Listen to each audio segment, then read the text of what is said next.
वे अपनी सत्व रज आदि गुणों वाली माया को वनमाला के रूप से, चंद्र को पीतांबर के रूप से तथा आ उ मा इन 3 मात्रा वाले प्रणव को यज्ञोपवीत के रूप में धारण करते हैं।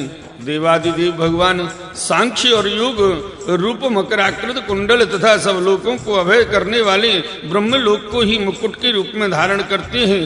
मूल प्रकृति ही उनकी शेष शैया है जिस पर वे विराजमान रहते हैं और धर्म ज्ञानादि युक्त सत्वगण ही उनकी नाभि कमल के रूप में वर्णित हुआ है। वे मन इंद्रिय और शरीर संबंधी शक्तियों से युक्त प्राण तत्व रूप कौमुद की गदा, जल तत्व रूप पांचजन्य शंख और तेज तत्व रूप सुदर्शन चक्र को धारण करते हैं। आकाश के समान निर्मल आकाश स्वरूप खड्ग, तमोमय अज्ञान रूप ढाल, काल रूप सांग धनुष और कर्म का ही तरकस धारण किए हुए हैं। इंद्रियों को ही भगवान की वाणों के रूप में कहा गया है। क्रिया शक्ति युक्त मन ही रथ है, तन मात्राएं रथ के बाहरी भाग हैं और वर अभय आदि की मुद्राओं से उनकी वरदान अभयदान आदि के रूप में क्रियाशीलता प्रकट होती है। सूर्य मंडल अथवा अग्नि मंडल ही भगवान की पूजा का स्थान है। अंतःकरण की शुद्धि ही मंत्र दीक्षा है और अपने समस्त पापों को नष्ट कर देना ही भगवान की पूजा है। ब्राह्मणों, समग्र ऐश्वर्य, धर्म, यश, लक्ष्मी, ज्ञान और वैराग्य इन 6 पदार्थों का नाम ही लीला कमल है जिसे भगवान अपनी कर कमल में धारण करते हैं। धर्म और यश को क्रमशः चमर एवं व्यंजन पंखी के रूप से तथा अपनी निर्भय धाम वैकुंठ को छत्र रूप से धारण किए हुए हैं। तीनों वेदों का ही नाम गरुण है। वे ही अंतर्यामी परमात्मा का वहन करते हैं। आत्मस्वरूप भगवान की उनसे कभी न बिछुड़ने वाली आत्मशक्ति ही नाम लक्ष्मी है। भगवान के पार्षदों के नायक विश्रुत विश्वक्सेन पांचरात्रादि आगमन रूप है। भगवान की स्वाभाविक गुण अड़मा महिमा आदि 8 सिद्धियों को ही नंद सुनंदादि 8 द्वारपाल कहते हैं। हे सौनक जी, स्वयं भगवान ही वासुदेव, संकर्षण, प्रद्युम्न और अनिरुद्ध इन 4 मूर्तियों के रूप में अवस्थित हैं। इसलिए उन्हीं को चतुर्व्यूह के रूप में कहा जाता है। वे ही जागृत अवस्था के अभिमानी विश्व बनकर शब्द, स्पर्श आदि वही विषयों को ग्रहण करते और वे ही स्वप्नावस्था के अभिमानी तेजस बनकर वायु विषयों के बिना ही मन अनेक विषयों को देखते और ग्रहण करते हैं। वे ही सुषुप्ति अवस्था के अभिमानी प्राज्ञ बनकर विषय और मन की संस्कारों से युक्त अज्ञान से ढक जाते हैं और वही सबके साक्षी तुरीय रहकर समस्त ज्ञानों के अधिष्ठान रहते हैं। इस प्रकार अंग उपांग आयुध और आभूषणों से युक्त तथा वासुदेव, संकर्षण, प्रद्युम्न एवं अनिरुद्ध इन 4 मूर्तियों के रूप में प्रकट सर्वशक्तिमान भगवान श्री हरि ही क्रमशः विश्व तेजस, प्राज्ञ एवं तुरीय रूप से प्रकाशित होते हैं। हे सौनक जी, वही सर्वस्वरूप भगवान वेदों के मूल कारण हैं। वे स्वयं प्रकाश एवं अपनी महिमा से परिपूर्ण हैं। वे अपनी माया से ब्रह्मा आदि रूपों एवं नामों से इस विश्व की सृष्टि, स्थिति और संहार संपन्न करते हैं। इन सब कर्मों और नामों से उनका ज्ञान कभी आवृत नहीं होता। यद्यपि शास्त्रों में भिन्न के समान उनका वर्णन हुआ है अवश्य, परंतु वे अपने भक्तों को आत्म स्वरूप से ही प्राप्त होते हैं। सच्चिदानंद स्वरूप श्री कृष्ण आप अर्जुन के सखा हैं। आपने यदुवंश शिरोमणि के रूप में अवतार ग्रहण करके पृथ्वी के द्रोही भूपालों को भस्म कर दिया है। आपका पराक्रम सदा एक रस रहता है। ब्रज की गोपबालाएं और आपके नारद आदि प्रेमी निरंतर आपके पवित्र यश का गान करते रहते हैं। गोविंद, आपके नाम गुण और लीला आदि का श्रवण करने से ही जीवन का मंगल हो जाता है। हम सब आपके सेवक हैं। आप कृपा करके हमारी रक्षा कीजिए। पुरुषोत्तम भगवान की चिन्ह भूत अंग उपांग और आयुध आदि के इस वर्णन का जो मनुष्य भगवान में ही चित्त लगाकर पवित्र होकर प्रातः काल पाठ करेगा, उसे सबके हृदय में रहने वाले ब्रह्म स्वरूप परमात्मा का ज्ञान हो जाएगा। सौनक जी ने कहा, सुत जी, भगवान श्री सुखदेव जी ने श्रीमद् भागवत कथा सुनाते समय राजऋषि परीक्षित से 5वें स्कंद में कहा था कि ऋषि, गंधर्व, नाग, अप्सरा, यक्ष, राक्षस और देवताओं का एक सौर गण होता है। और ये सातों प्रत्येक महीने में बदलते रहते हैं। ये 12 गण अपने स्वामी द्वादश आदित्यों के साथ रहकर क्या काम करते हैं और उनकी अंतर्गत व्यक्तियों के नाम क्या हैं, सूर्य के रूप में भी स्वयं भगवान ही हैं। इसलिए उनके विभाग को हम बड़ी श्रद्धा के साथ सुनना चाहते हैं। आप कृपा करके कहिए। सूत जी ने कहा, समस्त प्राणियों की आत्मा भगवान विष्णु ही हैं। अनादि अविद्या से अर्थात उनकी वास्तविक स्वरूप के अज्ञान से ही समस्त लोकों के व्यवहार प्रवर्तक प्राकृतिक सूर्य मंडल का निर्माण हुआ है। वही लोकों में भ्रमण किया करता है।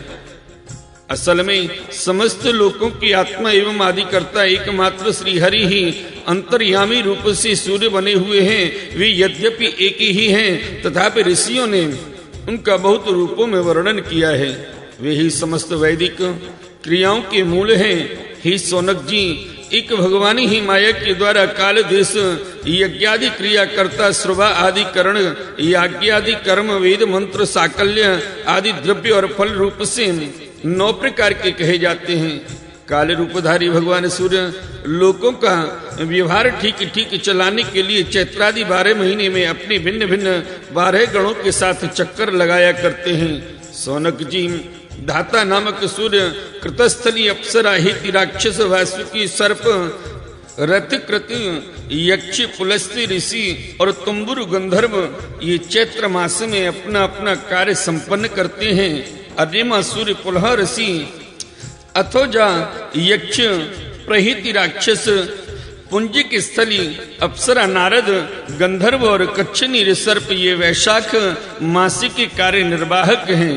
मित्र सूर्य, अत्र ऋषि, पौरुषेय राक्षस, तक्षक सर्प, मेनका अप्सरा, हाहा गंधर्व और रथस्वन यक्ष ये ज्येष्ठ मासिक के कार्य निर्वाहक हैं। आषाढ़ में वरुण नामक सूर्य के साथ वशिष्ठ ऋषि, रंभा अप्सरा, सहजन यक्ष, हूहू गंधर्व, शुक्र नाग और चित्रस्वन राक्षस अपने अपने कार्य का निर्वाह करते हैं।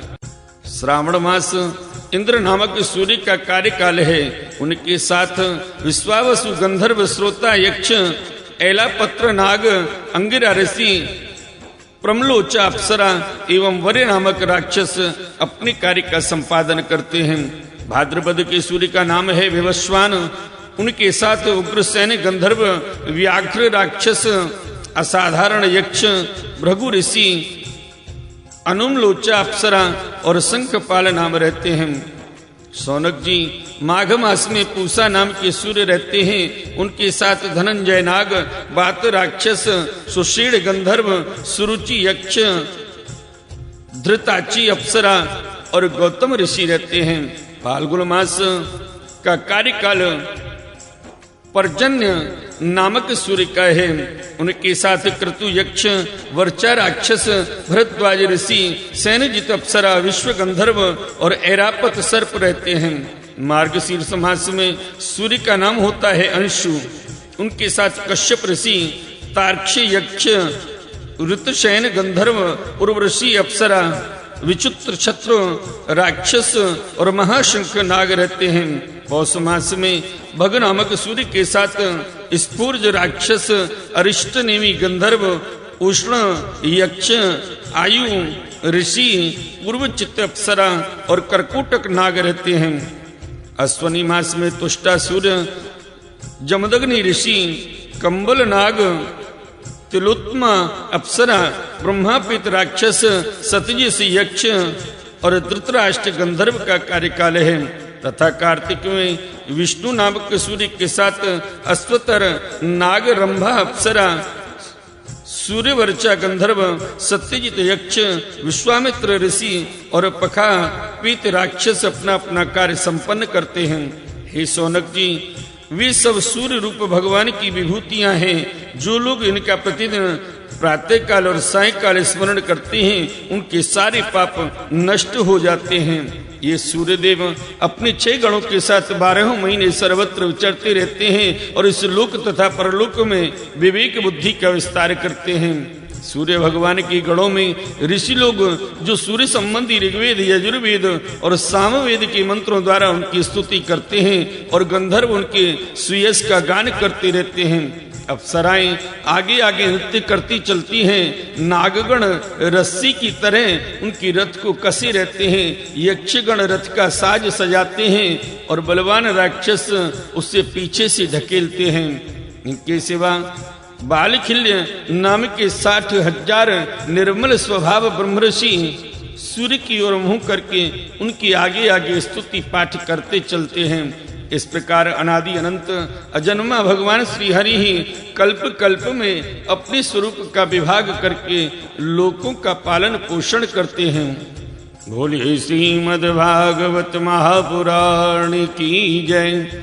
आइए भक्त वृंदो, श्रीमद् भागवत महापुराण की 12 स्कंद में 12वां अध्याय श्रीमद् भागवत की संक्षिप्त विषय सूची का वर्णन श्रवण करते हैं। श्री सूत जी कहते हैं, भगवत भक्ति रूप महान धर्म को नमस्कार है। विश्व विधाता भगवान श्री कृष्ण को नमस्कार है। अब मैं ब्राह्मणों को नमस्कार करके श्रीमद्